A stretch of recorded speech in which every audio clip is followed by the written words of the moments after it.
देश में सियासी तौर पर बवाल मचा हुआ। बवाल इसलिए है क्योंकि प्रधानमंत्री नरेंद्र मोदी विदेश दौरे पर चले गए। इधर संसद की कार्रवाई चल रही है, इधर उपराष्ट्रपति के पद पर से जगदीप धनखड़ जी ने इस्तीफा दे दिया। खबर ये भी है कि उन्हें घर खाली करने का नोटिस दिया गया। अब ये किसके सब पर हुआ है, किसकी वजह से हुआ है पता नहीं, ये तो बीजेपी वाले ही जानते होंगे। खबर ये भी है कि धनखड़ जी जो है वो विदाई समारोह नहीं लेंगे। बीजेपी के नेता भी कई मिलने नहीं गए हैं।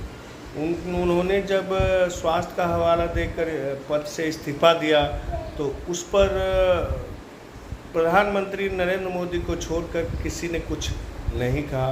प्रधानमंत्री नरेंद्र मोदी ने भी कहा कि आपको अलग अलग पदों पर काम करने का अवसर मिला। वो कह सकते थे कि आपने सेवा की अलग अलग पदों, लेकिन उन्होंने कहा अवसर मिला, तो इसके मायने भी हैं। क्योंकि 1989 के बाद से जब मोदी जी के अगुवाई में सरकार बनी तो उन्हें उपराज्यपाल बनाया गया, फिर उपराष्ट्रपति बनाया गया, शायद एहसान लाद रहे हो। तो ये तमाम चीज़ें हैं, लेकिन जिस तरह का व्यवहार धनखड़ जैसे किया गया, उससे एक बात तो साबित होती है कि इस सरकार के खिलाफ कोई जा नहीं सकता। जो जाएगा फिर उनके साथ धनखड़ जैसा ही व्यवहार किया जाएगा। तो अगर काम करना है तो सरकार के मुताबिक काम करें, यानी सरकार के मतलब पीएम मोदी, गृहमंत्री अमित शाह, बीजेपी के रणनीतिकार, आरएसएस।